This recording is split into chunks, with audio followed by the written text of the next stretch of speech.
அன்பானவர்களே வணக்கம். நான் சாமி தேவராஜ் பேசுகிறேன். இன்றைக்கி நாள் வந்து 18/7/2026. ஃபேண்டாஸ்டிக் டே. ஐ ஆம் தி இம்மார்டல் ரூலர் கல்கி ஷிவ் ஓம். அன்பானவர்களே, இன்றைக்கி நான் நம்ம நாகராஜ சோழனுடைய மக்கள் சேனல் தமிழான்ற யூடியூப் சேனல் பார்த்தேன். அதில் பார்க்கும்போது அந்த டைட்டில் பேர் வந்து என்னன்னாக்கா, இம்மார்டல் ரூலர் யார், இம்மார்டல் ரூலர் யார் அப்படின்னு சொல்லிட்டு கேள்வி போட்டுட்டு, அதில் பெரும்பாலான பெயர் அவர் சொன்னது வந்து என் பேர் தான், கல்கி தேவராஜன் ஐயா, கல்கி தேவராஜன் ஐயா. ஸோ அவருக்கு அந்த கேள்விக்கான பதில் அவர் அதில் சொல்லிட்டார். என்னை தவிர வேற யார் பேரையுமே அவர் அதில் சொல்லலை. ஸோ ஐ ஆம் த இம்மார்டல் ரூலர் கல்கி ஷிவ் ஓம். ஐ ஆம் சிவா, ஐ ஆம் விஷ்ணு. பை த வே, இன்னைக்கு அவர் சொன்ன ரெஃபர் பண்ண முக்கியமான விஷயம் வந்து அதை வச்சு நான் ஒன்று தெரிஞ்சுக்கிட்டேன். இன்னைக்கு வந்து ஒன் மொமெண்ட் ப்ளீஸ்.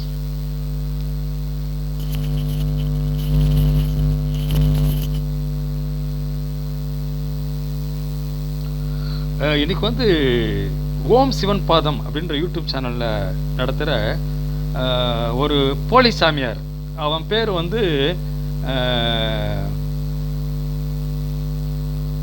சந்திரசேகர் என்ற சேகர் சுவாமின்னு சொல்லிக்குவான். பெரிய தாடியெல்லாம் வச்சுருப்பான்.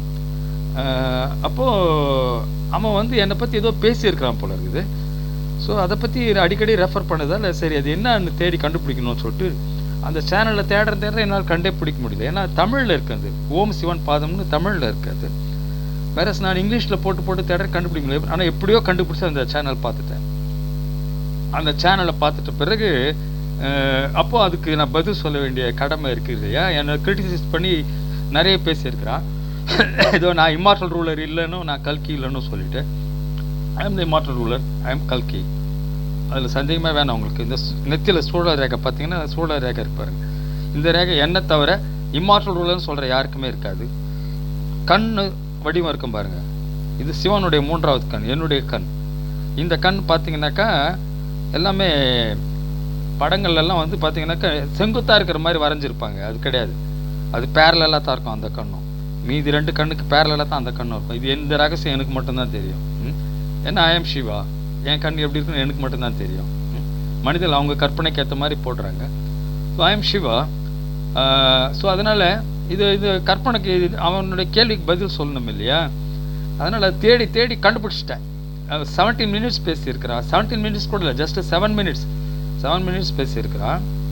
அதில் வந்து நான் வந்து கூடுதுறைக்கே போயிட்டு அவனை பார்த்து அவனுக்கு என் தரிசனத்தை கொடுத்தேன். நான் வந்து எவ்வளோ பெரிய ஆளுன்னா, நான் என்னுடைய பார்வையை கூட வந்து கெட்டவங்களுக்கு கொடுக்க மாட்டேன். கெட்டவங்க என்னை பார்க்குற மாதிரி அவங்க இருக்கிற இடத்துக்கு போக மாட்டேன். ஏன்னா என்னுடைய பார்வையே வந்து பசுமையாக இருக்கும். அந்த இடத்துல இருக்கிறவங்க எல்லாம் செழிச்சிருவாங்க. நான் எந்த இடத்துல இருக்கிறேனோ அந்த இடத்துல எல்லாமே ஒரு மலர்ச்சி பெறும், ஒரு புத்துயிர் பெறும், ஒரு வெளிச்சம் பெறும். அதனால் பொதுவாகவே நான் என்னுடைய பார்வையை எப்போவுமே நல்லவங்களுக்கு மட்டும்தான் கொடுப்பேன். என்னுடைய தரிசனத்தை, என்னுடைய உடலை பார்க்குற பாக்கியத்தை வந்து நல்லவங்களுக்கு மட்டும்தான் கொடுப்பேன். கெட்டவங்க எதிரில் அப்பியர் ஆகவே மாட்டேன். ஸோ இது என்னுடைய இயல்பு. அதனால் அவன் வந்து பேசும்பொழுது நாகராஜ சோழன் சேனலில் பேசினான் ஒரு தடவை நேரலையில். அப்போ வந்து அவன் என் அப்பனை நான் நேராக பார்க்கணும், என் அப்பா என்னை பார்க்க வருவார்னு சொன்னான். ஸோ அதனால் அவனுடைய வேண்டுதலுக்கு வந்து பழிக்க வைக்கணுன்றதுக்காக நான் இங்கேருந்து கூடுதுறைக்கு தேடி போய் பவானிக்கு போயிட்டு பவானியில் அவனை பார்த்து பேசிட்டு வந்தேன். ஆனால் அவன் வந்து புரிஞ்சிக்கல. 2வது வெள்ளை தாடியை பற்றி நான் சொன்னது அவனுடைய தாடி இல்லை. நாகராஜ சோழன் வந்து அரும்பாடி சித்தர் பாடலில் வெள்ளை கலரில் தாடி இருக்கும் அவருக்குன்னு சொல்கிறாங்க. அதனால் எனக்கு தான் வெள்ளை தாடி இருக்குது. அதனால் நான் தான் இம்மார்டல் ரூலர். வெள்ளையாக இருக்கு பாருங்க தாடி. நான் கருப்பு கலர் அடிச்சோன்னா கூட தானே வெள்ளையாகிடும். வேற நாகராஜ சோழன் சின்ன பையன், அவனுக்கு கருப்பு தாடி தான் இருக்குது, அவனுக்கு வெள்ளை தாடி வராது. அதனால வந்து அவன் பொறாமையில் அப்படி சொல்கிறான் அப்படின்னு நான் சொன்னேன்.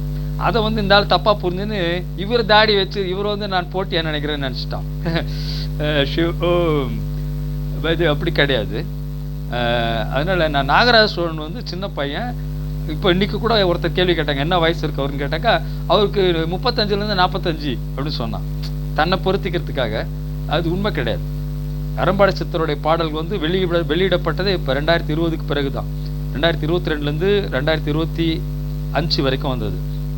அதில் கடைசி பாடலுக்கு நான் பொருள் சொன்னேன். நான் இவர் ராதாகிருஷ்ணன் கிட்ட கொடுத்தாரு, பொருள் சொன்னேன்.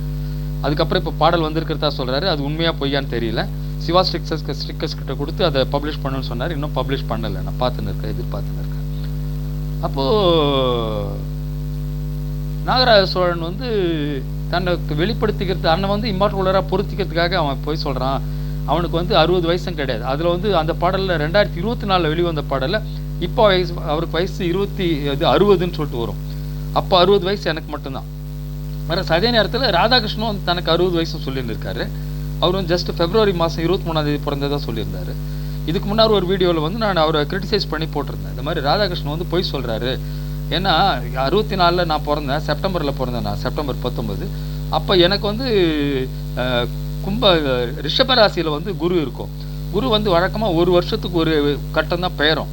ஆனால் இவருடைய ஜாதகத்தில் வந்து Februaryயில் வந்து மீனத்தில் இருக்குது. அதனால் அவர் வந்து 62ல் பிறந்திருப்பாருன்னு சொல்லியிருந்தேன். ஆனால் அதை வந்து நான் சொல்லிட்ட பிறகு நேற்று தான் அதை ரெஃபர் பண்ணேன், கிராஸ் ரெஃபர் பண்ணேன். அவருடைய பிறந்த தேதிக்கான ஜாதகத்தை நேற்று பார்க்கும்பொழுது உண்மையாகவே அவருடைய ஜாதகம் உண்மையான ஜாதகம் தான். அதே 1964 February மாதம் 23 அந்த குரு பகவான் வந்து ஜூபிட்டர் வந்து மீனத்தில் தான் இருக்குது. ஸோ அவருடைய ஜாதகம் உண்மை, என்னுடைய ஜாதகம் உண்மை. செப்டம்பர் 19 அதே குரு பகவான் வந்து ரிஷபத்தில் இருக்குது. அவ்வளோ ஃபாஸ்ட்டாக மூவ் ஆகிருக்கு. ஒரே வருஷத்தில் 3 கட்டம் பெயர்ந்துருக்கு. அது ரொம்ப அதிசயம் இல்லையா? எனக்காக பெயர்ந்தது தான் அது. ஸோ இந்த மாதிரி ஒரு கான்ட்ரடிக்ஷன் வரணும். இப்போ நான் ரெஃபரன்ஸ் கொடுக்கணும்னு சொல்லிட்டு ஸோ மே மாதம் போட்டு பார்த்தா ஜாதகம் மே மாதம் வந்து அதே 23 மே போட்டாக்கா அது வந்து மேஷராசியில் இருக்குது. ஸோ அந்த அந்த 2வது மாதம் அவர் பிறந்திருக்கிறாரு, 9வது மாதம் நான் பிறக்கிறேன்.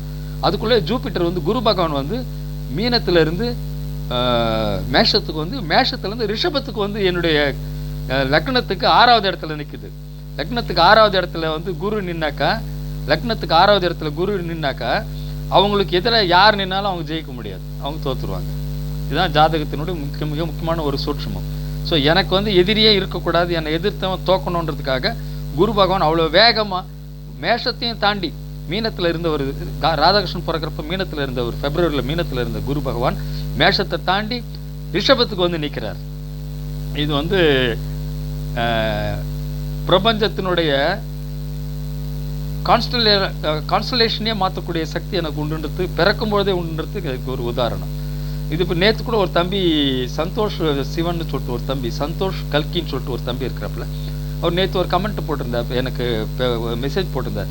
சாமி நீங்கள் வந்து கல்கி கிடையாது, நீங்கள் வந்து திருமூலர்னு சொன்னார். ஸோ அந்த பிறவியில் சிவன் வந்து நான் திருமூலராக அவதரித்தேன். அதை வந்து அந்த பையன் இப்போ சொல்லின்னு இருக்கிறான். திருமூலரால் மட்டும்தான் அந்த நட்சத்திரங்களை மாற்றி அமைக்க முடியும். அதனால நட்சத்திரங்களே மாற்றி அமைக்கிறவன் நான். என்னுடைய பார்வையை பார்த்தாவே நட்சத்திரம் மாறும். அது எனக்கு வந்து 1994 ரியலைஸ் பண்ணேன் நான். அப்போ அதெல்லாம் கண்டுபிடிச்சேன் நான், என்னுடைய பார்வைக்கு நட்சத்திரம் இடமா இருக்குதுன்னு சொல்லிட்டு. ஸோ அதனால் நான் என்னுடைய பிறவிக்காக அந்த 1964 ஹாரோஸ்கோப் போட்டு பாருங்கள். ராதாகிருஷ்ணன் பிறக்கிறப்போ February 23 வந்து மீனத்தில் இருக்கும் குரு. மே மாதம் 23 வந்து ரிஷபத்தில் இருக்கும், மேஷத்தில் இருக்கும். 19/9/1964 ரிஷபத்தில் இருக்கும். ஸோ இதுதான் அந்த சூட்சமம். அவ்வளோ வேகமாக அந்த இடத்துக்கு வந்து நிற்குது. காரணம் எனக்கு தேவையானது சாதகமாக அமையணும் அந்த பிரவில்ன்ட்டு. அப்போது அது ஒரு பக்கம். சரி, இதெல்லாம் ஒரு பக்கம் இருக்க.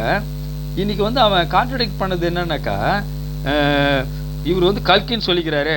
கல்கின்னாக்கா அவங்க பொண்டாட்டி வந்து முறை தவறி தெவடியாலையா போய் அவர் விட்டு போயிருக்கணும் அப்படின்னு சொன்னார். அது உண்மை, நடந்தது. நான் என்னுடைய ரகசிய வாழ்க்கையினுடைய எல்லா சூட்சமத்தையும் எல்லாருக்கும் சொல்ல முடியாது. நான் முதல்ல கை பிடிச்சது லூயிசான்ற ஒரு பொண்ணு, மரிய லூயிசான்னு ஒரு பொண்ணு. நான் +2 முடிச்சு +2 லீவில் இருட்டில் நாங்கள் சந்தித்தோம். ஸோ அந்த சந்திப்புக்கு வந்து சாட்சி வந்து அப்போது வந்து என் தம்பி சம்பத் கூட வந்திருந்தான். அப்புறம் லதான்னு ஒரு பொண்ணு, அந்த லூயிசாவுடைய மரிய லூயிசாவுடைய ஃப்ரெண்டு, அந்த பொண்ணு சாட்சி. நாங்கள் அன்றைக்கி ராத்திரி சந்திச்சோன்றதுக்கு. அதுக்கப்புறம் நான் காலேஜ் சேக்ரட் ஆர்ட்ஸ் காலேஜில் சீட் கிடச்சி போயிட்டேன். அந்த பொண்ணை விட்டுட்டு போனேன். பட் திரும்பி வரப்போ பார்த்தாக்கா அந்த பொண்ணு கெட்ட நடத்தையில் போயிருக்கு. அதாவது என்னை விட்டுட்டு ஃப்ராங்கோன்னு ஒரு பையன் கூட சேர்ந்துருக்குது. அதனால் அதோடு நான் துறவரம் போயிட்டேன். இந்த பொண்ணு இப்படி போயிடுச்சு, கை மாறி போயிடுச்சுன்னு. அந்த பொண்ணு அதோடு நிற்காமல் அந்த ஃப்ராங்கோன்ற பையனையும் விட்டுட்டு அதுக்கப்புறம் ஒரு செட்டியார் பையனை, நாங்கள் பழைய ஜாதி, ஒரு செட்டியார் பையனை கல்யாணம் பண்ணி போயிட்டு இப்போ செட்டில் ஆகி சந்தோஷமாக வாழ்ந்துன்னு இருக்குது. இது பேரெல்லாம் ஏன் சொல்கிறேன்னாக்கா, இது வந்து எங்கள் ஊர் பேர் போலூர். இவ்வளோன்னு நான் சொன்னால் தான் அது கரெக்டாக வரும், பொருந்தும்.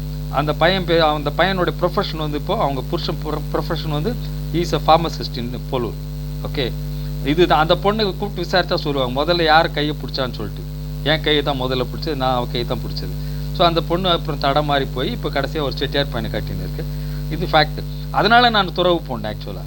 அதனால் நான் கல்யாணமே வேணான்னு சொல்லிட்டு இருந்தேன். ரொம்ப சீரியஸாக ஆன்மீகத்தில் நுழைஞ்சு 1994 நான் சாமியாக ரியலைஸ் ஆனேன். அதுக்கப்புறம் எங்கள் அப்பா எனக்கு பெண் தேட தொடங்கினாங்க. நான் முடியாதுன்னு சொல்லிட்டேன், எனக்கு கல்யாணம்லாம் வேணாம், அப்போ நான் சாமியார்னு சொன்னேன். எங்கள் அப்பா ஒத்துக்கல. என்னை ரொம்ப கம்பல் பண்ணி தான் இப்போ இருக்கிற என்னுடைய மனைவி புனிதா தேவராஜன்ற உண்மையாகவே ஒரு புனிதமான பெண்மணி, பத்தினி தெய்வம், அவளை வந்து எனக்கு கட்டினாங்க. அது வந்து ஊரறிய நடந்த கல்யாணம். எனக்கும் லூயிஸாவுக்கும் நடந்தது கந்தர்வ கல்யாணம், யாருக்கும் தெரியாமல் மறைவாக நடந்த கல்யாணம்.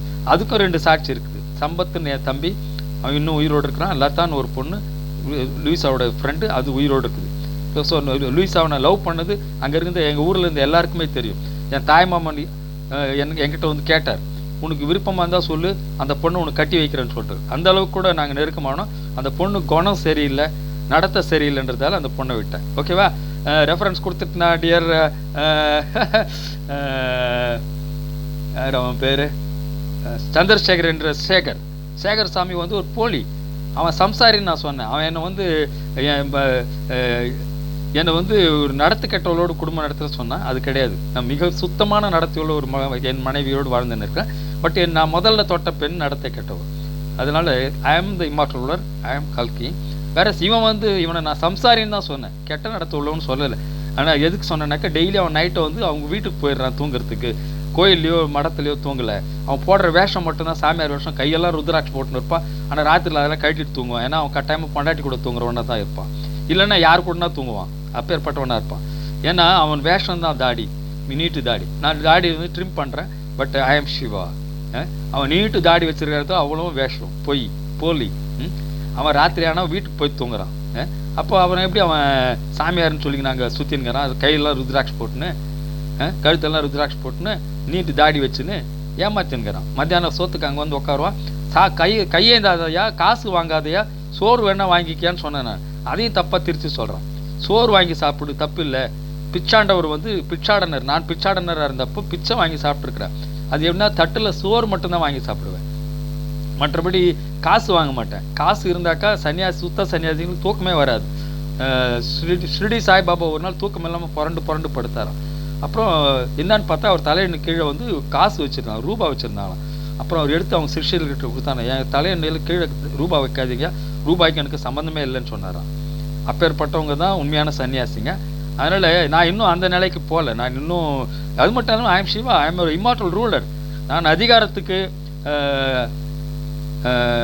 தேவையானவன். என் கையில் அதிகாரம் வரணும்னு விதி. அதுவே நான் ஆள்றவன், ஆளப்படுபவன் இல்லை, அடக்கிறவன், அடக்கப்படுபவன் இல்லை. ஸோ இதான் என்னுடைய வாழ்க்கையினுடைய மிக அந்தரங்கமான ஒரு ரகசியம். அது உங்களுக்கு சொல்லிட்டேன். நன்றி, வணக்கம். ஐ ஆம் த இம்மார்டல் ரூலர், கல்கி. Shiv Om.